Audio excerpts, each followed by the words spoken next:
আমি আমি আর বেঁচে থাকতে চাই না। এমন দুঃখ কষ্ট জ্বালা যন্ত্রণা নিয়ে আমি আর বেঁচে থাকতে পারবো না। আমি মরবো, আমি এক্ষুনি মরবো। আমি এই নদীতে ঝাঁপ দিয়ে নিজের জীবন বিসর্জন দিয়ে দেব। আরে করো কি খারাপ। আত্মহত্যা মহাপাপ জানো না?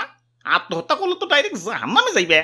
আর জাহান্নাম, আমার জীবনটাই তো জাহান্নাম হয়ে গেছে। এটা দেখো, এটা মানে কি বুঝো?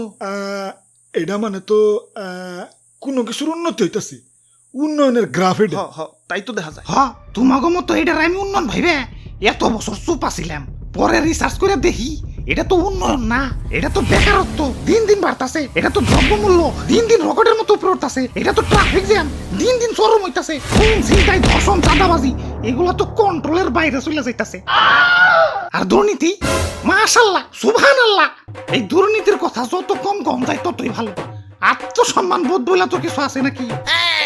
আশেপাশের দেশের কাছে আমার মান সম্মান তো তলানিতে ঠেকে গেছে। এই কলঙ্কের দাগ নিয়ে কি আমারও এখনো বাইচা থাকতে কও? চোখের সামনে থেকে সরো, আমারে আমার কাম করতে দেও। আমি মরবো, আমি এক্ষুনি মরবো। মানুষের জয়েন্টে পয়েন্টে ব্যথা হয়, আমার তো জয়েন্টে পয়েন্টে দুর্নীতি। না, টাইম ওয়েস্ট করে লাভ নাই, ঝাঁপ দেই। আরে খারাও, তোমার জয়েন্টে দুর্নীতি, তাইলে মলম লাগাও। সুইসাইড করতেইছো কেলা? আর মলম, সর্বাঙ্গে ব্যথা, মলম দিব কোথা? আর নিজের মলম তো আর নিজে লাগাইতে পারি না। এই মুহূর্তে আমার ভালো একজন সেবক দরকার, যে কিনা আমার জয়েন্টে মলম লাগিয়ে আমার দুর্নীতির ব্যথাটা একটু কমিয়ে দিব। ইয়া দেহ তো আমার সেবক হিসেবে পছন্দ হয় নাকি? আমারে ইয়া দেশ ও জনগণের সেবা করার সুযোগ দেও। কেলা তোমারে দিব কেলা? ক্ষমতা আমি নিমু, আমারে দাও। ধর্মিয়া আমি নিমু, আমারে দাও। আমি লোক ভালো। না আমারে দাও, না আমারে তুমি খালি নির্বাচনটা দাও, ক্ষমতা পরে দেখতাছি। যেটাই হোক ক্ষমতা আমি নিমু, না আমি নিমু, না আমি নিমু, আমি আমি আমি আমি আমি আমি আমি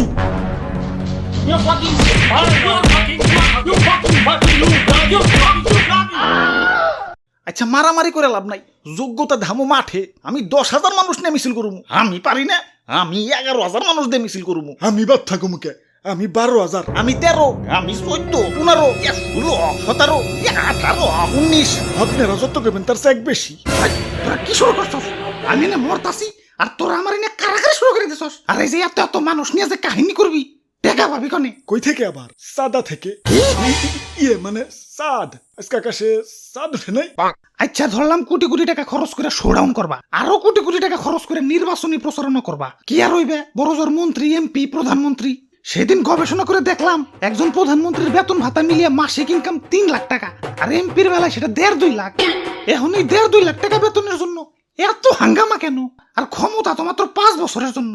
1.5-2 লাখ করে মাসে কামাইলে 5 বছরে কামাইবে মাত্র 1-1.5 কোটি। এখন মাত্র 1 কোটি কামানোর জন্য খরচ করবা 5, 10, 20 কোটি। পাগল নাকি? লাভ ক্ষতি বুঝো না? হিসাব বিজ্ঞানে অটো পাস পাইছিলা নাকি? আরে কি যে কও, মানসি কি লাভ করার লেগে রাজনীতি করে নাকি? রাজনীতি করে হইলো দেশ ও জনগণের সেবা করার লেগে। হ্যাঁ, সেবা না কসু বাস দিয়ে খাড়া করিয়া থইবানি। নির্বাচনের আগে কোটি টাকা খরচ করবা, তোমাকে কি আর সরকারি বেতনে পোষাইবো?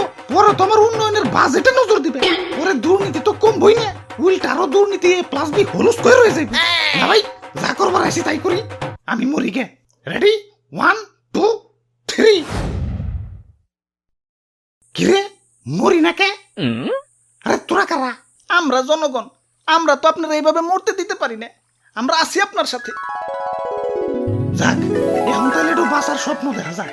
ওই অমুক নেতা তো শোডাউন দিতাছে, তাই আমাকে কি খালি তো শোডাউন দিতাছে না, উনি গেলেই বিরিয়ানি আর পকেট খরচ ফ্রি দিতাছে।